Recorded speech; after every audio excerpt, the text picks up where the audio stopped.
Hey guys, what's up? Kahapon, gumawa ko ng video na reply doon sa isang comment sa akin sa isang video ko na pinakita ko yung mga askal dito sa malapit sa bahay namin. Sabi nung nag-comment si Mr. Richard, no, if I remember it correctly, sabi niya, ba't hindi ko na lang daw kunin yung mga aso at gamutin ko? Kaya ko naman daw. Ang sagot ko naman sa kanya, doon sa video na yon is, in essence, is kung kukunin ko man yun, gagamutin ko, which I don't really do, no? Kahit sa mga aso kasi namin, meron akong company vet na siya yung gumagamot sa mga dogs namin, and kapag kami sakit naman yung mga dogs namin, dinadala ko sa ibang vet. Kahit veterinarian ako, so I don't really have time kasi to take care of all our dogs kasi we have more than 100 dogs right now, and at one time, meron kaming 400 dogs plus sa Manalo K9, mostly working dogs. Tapos ito, no, dahil dun sa video ko na yon, sabi ko kasi pati doon na kung kukunin ko man yung mga aso para gamutin, I would bring them after that to the pound. Or siguro kung kukunin sa akin ng mga owners, di kukunin nila. Pero kung walang mga may-ari niyan, ang diretsyo nila ay sa pound. Alam nyo, magugulat kayo doon sa mga ilang mga nag-comment sa akin sa video na yon sa Facebook. Sa TikTok medyo tame pa yung mga tao. Siguro dahil natatakot sila doon sa mga restrictions sa Facebook, sa TikTok, na inaalis kasi sa TikTok yung talagang hateful na mga commenters. Pero sa Facebook, tingnan nyo yung mga ilan sa mga comments sa akin, nakakagulat. Ito sabi ni Miss Mary Edel Guzman, rather than helping the Askals, this idiot vet is debating the Askals or debasing the Askals because he cannot make money from them. Shame! Tapos itong si Dane Jane Kanyalita, sabi niya, sama mo, makarma. Sana makarma ka. GAGO ka, dapat mahalin ang askal. GAGO ka, wala ka ng pira bayad. Kaya ganyan ka sama mo. Bakit naging tao ka pa? Sarap mo talaga. My God, sana mawala ka ng mahal mo kasi sa maugali mo. San ba tong vet na to? Dapat tanggalan ka ng license. GAGO ka, demonyo ka. Si Miss Mary Edel Guzman ulit sabi niya, hindi yan magkapon kasi walang pera na ibabayad ang Aspin at Askal. Di ba obvious mukhang pera? Tapos ito grabe oh. Si Diane Jane Kanyalita ulit sabi niya, hayop ka, sana lahat ng sakit ng aso mapunta sa mga buong pamilya mo. Sama ng ugali mo kasi di mo kaya, di sila kikita. GAGO sa mamo, salamat ka, di kita kapitbahay. GAGO, ako, mahirap lang ako, pusa ako, pinakain ko madaan ko sa labas ng aso, padaan sa bahay mo, mayaya, parang meron siyang problema sa pagsasalita, no?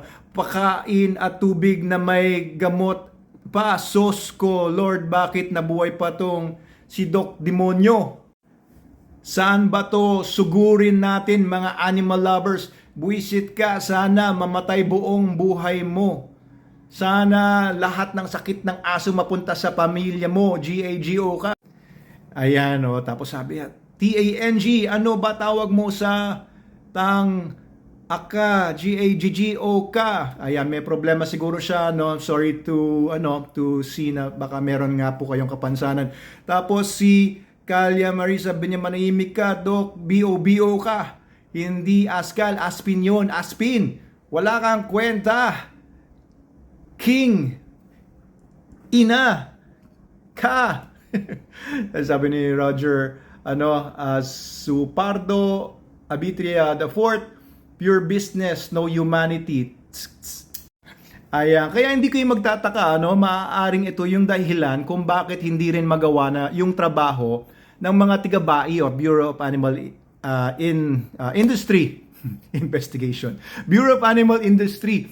Meron po kasi silang assignment or may mandate sila from the animal anti-rabies law na alisin lahat ng mga stray dogs sa mga kalsada. Anong gagawin nila? Ilagay nila sa mga pounds, bawat LGU dapat may pounds, tapos either tubusin ng mga may-ari sa kanila, magbabayad, may multa, ganyan, tapos tutubusin. Or kung walang tutubos, ipapa-adapt nila kung may gusto mag-adapt. Kung wala talaga, may time period naman yon, ay i-euthanize nila. Ibig sabihin, hindi po lalasunin na papainumin ng laso na wala naman pong ganon. Kung hindi, Yung mga dogs naman po na i-euthanize ay i-injectionan lang naman ng drug na ma-high lang naman sila. And ano sila, makakatulog na at hindi na magigising. It's very humane, no?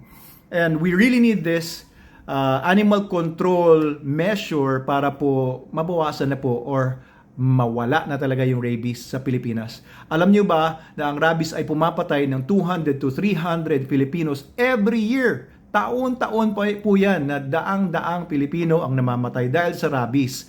And 99% of human transmissions is because of dogs. And particularly stray dogs. Kasi kapag ka nasa loob lang naman ng bahay ang aso, hindi naman kasi innate, hindi likas sa aso ang may rabies. So ang aso, makukuha lang naman ng rabies na virus yan mula sa mga ibang mga aso at ang transmission talaga sa kalsada, sa mga, alam yun, nakakasalamuhan nila mula sa ibang mga lugar. Kung maputol kasi yung transmission na yon, maihinto yung pagkalat ng rabies. Ayan, sigurado po yan. Naging thesis ko po yan sa UP. Sa UP Los Baños, College of Veterinary Medicine, estudyante pa ako noong 1990s, ang thesis ko ay tungkol sa dog ecology. So pinag-aralan ko po ito. And yung thesis ko na yon, ginamit po ng Bureau of Animal Industry for many years as a reference material nila, particularly sa office nila Dr. Sontok. Ayan, may kinalaman sa rabies nga. So, I would think I am an authority dahil sa aking pagiging veterinarian to say na, alam niyo yon, I am a dog lover kaya po ako naging veterinaryo. I did not go into veterinary medicine primarily para lang kumita or mag-business. Love talaga ng dogs pero dapat po nasa lugar po lahat ng mga bagay. Hindi po pwedeng love na lang ng love. Halimbawa, yung mga dogs nga po nagkakalat ng tae, ng basura, ng rabies, hindi lang rabies, leptospirosis, nagkakalat sila ng distemper, mga galis-galis, na nalilipat din sa tao yan, mga fleas and ticks, etc. So, hindi po pwedeng ganun-ganun lang. We need animal control. And siguro nga, kaya hindi magawa nga ng Bureau of Animal Industry yung trabaho nila na ialisin yung mga stray dogs sa kalsada. Natatakot sila sa mga grupong kagaya ng mga grupo ng mga nag-comment sa akin kanina. Ito ang problema guys. Ako naniniwala ako sa Biblia na ito ay salita ng Diyos. And marami sa atin, I'm sure, most of us believe na Biblia ay salita ng Diyos. Ang salita ng Diyos, sinasabi na ang mga tao ay may special na place sa puso ng Diyos. Mas mababa ang mga hayop kaysa sa ating mga tao. Ngayon, if you hate somebody enough to tell them na yung mga sakit ng mga aso mapunta sana sa iyo at sa buong pamilya mo, ay hatred po yan. Masama po yan. Kasalanan po sa Diyos yan. Hindi ko po kayo inaatulan. Ang Diyos lang po ang hahatol sa ating lahat.